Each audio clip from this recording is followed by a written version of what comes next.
Bueno, muy buenos días. En esta ocasión nos encontramos con el doctor Alfredo Bular.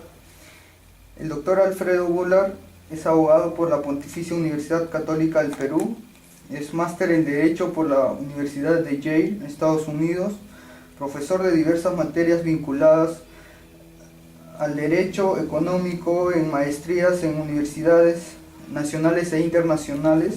Es profesor en la Pontificia Universidad Católica del Perú y en la Universidad Peruana de Ciencias Aplicadas. Es autor de diversos libros y artículos en diversas materias de derecho. Es asimismo presidente y miembro del Consejo Directivo de la Asociación Latinoamericana y del Caribe de Derecho y Economía. Doctor Alfredo Bular, reciba los más cordiales saludos de los miembros de la revista Justalex.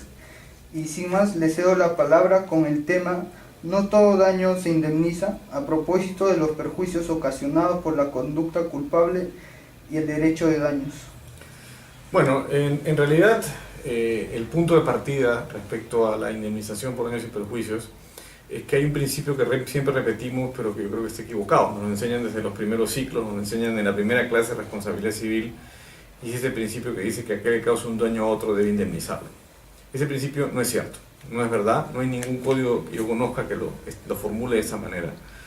Lo que hacen los códigos civiles es establecer algún tipo de factor de atribución o elemento adicional para que proceda una indemnización.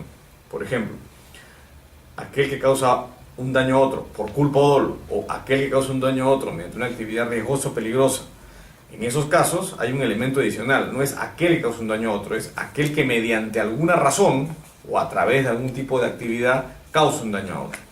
Y la razón es muy simple: los daños que se causan no siempre deben ser indemnizados, porque una vez causado el daño, esta ya es una pérdida social. La sociedad ya perdió los recursos generados.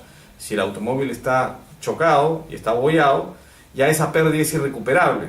Claro, uno podrá decir, se puede recuperar porque se puede reparar el carro, pero eso es tomando recursos de alguna otra parte de la sociedad, del bolsillo del dueño, del bolsillo del causante, del bolsillo de los asegurados, dependiendo del tipo de reparación que se dé. Entonces, no es que el daño desaparece, el daño solamente se traslada a otro. Entonces, los daños no desaparecen, pero además el costo de trasladar el daño existe. Uno, para trasladar un daño, tiene que incurrir en los costos de hacer el traslado del daño. Y en consecuencia, no solamente cuando se produce un daño, este no desaparece cuando es indemnizado, sino que incluso se incrementa como consecuencia del costo social de tener que reparar el daño.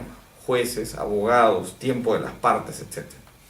Desde ese punto de vista, la regla más lógica es que los daños en principio caen en la víctima y quedan en la víctima, salvo que exista alguna buena razón para trasladar el daño a otros. ¿Y cuáles son esas buenas razones? Hay varias. Por ejemplo, puede ser motivar que en el futuro no se causen más daños. Entonces, a pesar de que el traslado del daño tiene un costo, uno puede incurrir en estos costos para, por ejemplo, motivar o mandar la señal de que no se causen daños en el futuro. Ejemplo: una persona maneja un automóvil en estado de ebriedad, causa un accidente, el hecho de hacerle pagar le manda la señal no solo a esta persona, sino a todos los demás en la sociedad, que deben evitar manejar ebrios porque van a ser responsables de los daños que causan.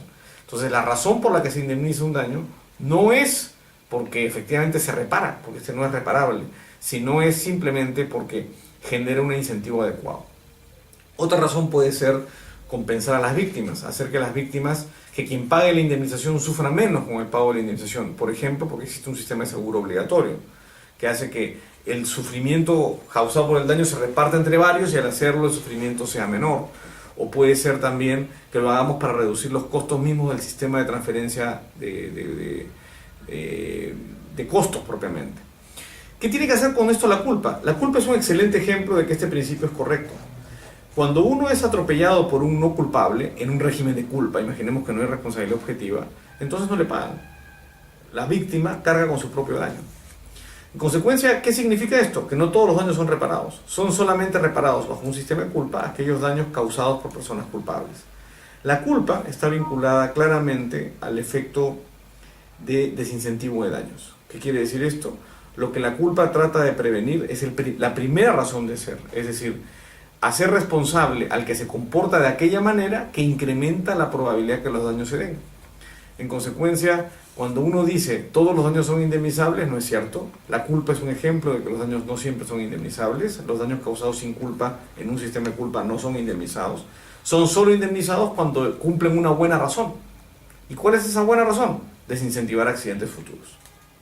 ¿No? Correcto, doctor. ¿Es aplicable la doctrina del incumplimiento eficiente en nuestro ordenamiento jurídico?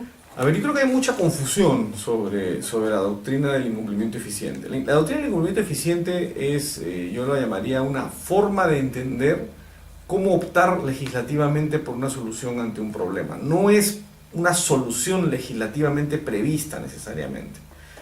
¿A qué me refiero?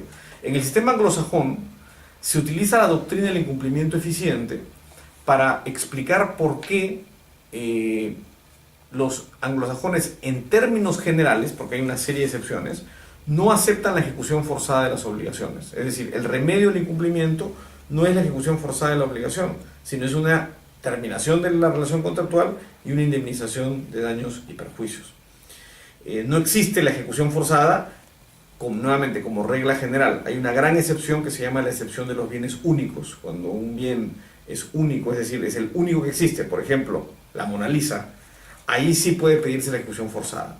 Pero si lo que se pierde es un automóvil que es reemplazable por otro automóvil fungible, lo que no se entrega, entonces ahí sí es aplicable la doctrina del incumplimiento eficiente. Pero más que la doctrina del incumplimiento eficiente, la consecuencia, que es no hay remedio a la ejecución forzada. Esa es básicamente la lógica. ¿Qué cosa significa el incumplimiento eficiente? Incumplimiento eficiente significa que no siempre es eficiente hacer que se cumpla el contrato, ¿no? ¿Por qué? Porque a veces el costo del cumplimiento supera el beneficio social del cumplimiento. Es decir, yo estoy entregando un bien a mi deudor y viene otra oferta donde se expresa un valor mayor por ese bien del que me han pagado. Puede ocurrir que si yo cumplo el contrato original, el bien deje de estar asignado a un uso más valioso, porque la otra persona me está haciendo una oferta mayor. Eso quiere decir que posiblemente está valorando el bien en más. Entonces, el incumplimiento con esta persona, al deudor original, ese incumplimiento asigna el bien a un uso más valioso. Por eso es que no se permite la ejecución forzada, porque si el deudor de la primera obligación, el acreedor de la primera obligación pudiera forzarme a cumplir, yo no podría cumplir con el segundo. Esa es básicamente la lógica. A nosotros nos choca un poco en general en nuestro sistema, porque uno asume que los contratos tienen que cumplirse siempre, pero la lógica es que el bien se reasigna para generar un uso más valioso. Sin embargo, yo no soy muy partidario de que esa sea la solución más adecuada. Yo creo que la solución más adecuada es admitir la ejecución forzada, por dos razones. En primer lugar, porque la ejecución forzada es una regla sencilla. A diferencia del cálculo de daños, donde los daños pueden ir de 0 a varios millones, en la ejecución forzada la obligación es entrégame, nada más, me entregas. Entonces, si es una regla fácil, es más fácil de aplicar, y eso genera un segundo efecto, y esa es la segunda razón, una reducción en los costos de transacción. Hace más fácil que las partes sepan a qué acogerse.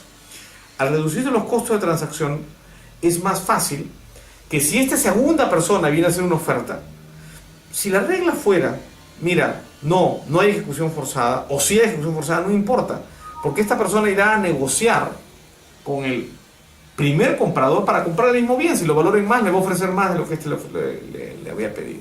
Entonces, en realidad, la regla del cumplimiento eficiente, más que una teoría de aplicación, es una forma de entender cuál es la regla más conveniente.